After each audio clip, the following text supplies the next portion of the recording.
አንድ ጥያቄ ነበረኝ፣ መልስ እፈልጋለሁ ፕሊዝ። ክርስቶስ ድጋሜ ለፍርድ ይመጣል ይባላል። የሚመጣው እንዴት ነው?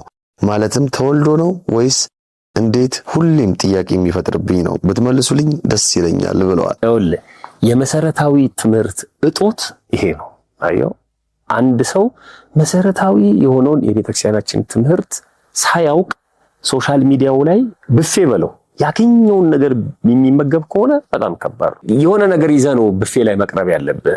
እኔ አሁን ኢትዮጵያዊ ነኝ አይደል? አንድ ብፌ ላይ ስቀርብ ኢትዮጵያዊ ምግቦች ላይ ነው ትኩረት የማደርገው ማለት ነው። ኢንተርናሽናል ብፌ ቢደረደር ለኔ ምንም ላይ መስለኝ ይችላል። የሚስበኛል ማለት የሆነ ነገር ሳሊዝ ግን ዝም ብዬ የምመጣ ከሆነ ሁሉ አማርሽ ነው። ከየት መጀመር እንዳለብኝ ሁሉ አላውቅም። እና ወደ ጥያቄው ስንሄድ የክርስቶስ መምጣት ሁለት ነው። ዳግም ምጽአት የተባለበት ምክንያት በራሱ መጀመሪያ የመጣው መምጣት ስለነበር ነው። መጀመሪያ የመጣው በልደቱ ነው፣ ተወልዶ ነው የመጣው። ሁለተኛ የሚመጣው ግን ሊቃውንቱ ምንድነው የሚሉት?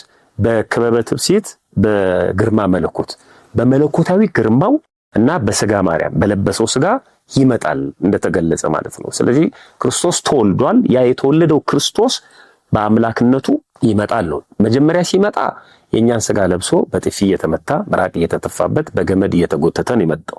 አሁን ግን ሲመጣ ያው የለበሰውን ስጋ ለብሶ ነው የሚመጣው። ግን የወጉት እያዩት አይደል? እሳት በፊቱ ይነዳል እንዳለው ቅዱስ ዳዊት ሊፈርድብን ወይ ሊፈርድልን የሚመጣው ማለት ነው። ስለዚህ ተወልዶ የሚመጣ አምላክ አይደለም ያለን። ተወልዷል፣ አርጓል፣ ይመጣል። በትምህርቱ እንደዚህ ነው።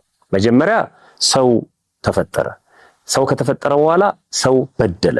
አሁን ይሄን ለጥያቄያችን ነው ማስቀምጠው እንደው እንትኑን እንዲይዙት ቅደም ተከተሉን። እግዚአብሔር ሰውን ፈጠረው፣ ከዛ ሰው በደለ፣ ከዛ ሰው ሲበድል ወደ ምድር ወረደ የሰው ልጅ። ከዛ ይሄን የሰው ልጅ ለማዳን ክርስቶስ ወደዚህ ምድር መጣ፣ የኛን ስጋ ለበሰ፣ አስተማረን፣ መከራ ተቀበለ። የነቢያቱ ትንቢት አክቹአሊ ከዚህ በፊት ይቀድማል። ከዛ በኋላ ሞተ፣ ተቀበረ፣ ተነሳ፣ አረገ ማለት ነው። ጨረሰ። ነገረ ድነት አብቅቷል። የሚመጣው አሁን ሊፈርድብን ነው የሚመጣው ማለት ነው። ይሄንን መጽሐፍ ቅዱስ በተለያየ ቦታ ላይ ይናገረዋል። ለምሳሌ ሁለት ጥቅሶችን ብቻ ላስቀምጥ። የመጀመሪያው የታወቀ ነው። በዮሐንስ ወንጌል በምዕራፍ 1 ቁጥር 1 ላይ ጀምረን ስናነብ በመጀመሪያ ቃል ነበረ፣ ቃልም በእግዚአብሔር ዘንድ ነበረ፣ ቃልም እግዚአብሔር ነበር ይላል። በመጀመሪያ ቃል ነበር፣ አካላዊ ቃል ኢየሱስ ክርስቶስ ስጋ ከመልበሱ በፊት ማለት ነው። ቃል ደግሞ በእግዚአብሔር ዘንድ ነበር ማለት ራሱ እግዚአብሔር ነበር። ከዛ በኋላ ቃል መጀመሪያ ላይ የነበረው ቃል በእግዚአብሔር ዘንድ የነበረው ቃል በኋላ ላይ የኛን ስጋ ተዋህዶ ከመቤታችን ከቅድስት ድንግል ማርያም ከስጋዋ ስጋ ከነፍሷ ነፍስ ነስቶ ሰው ሆኖ ወደዚህ ምድር መጣ ማለት ነው። ቁጥር 14 ላይ ቃል ስጋ ሆነ የሚለው እሱ ነው። ይሄ የመጀመሪያ አመጣጡ ነው።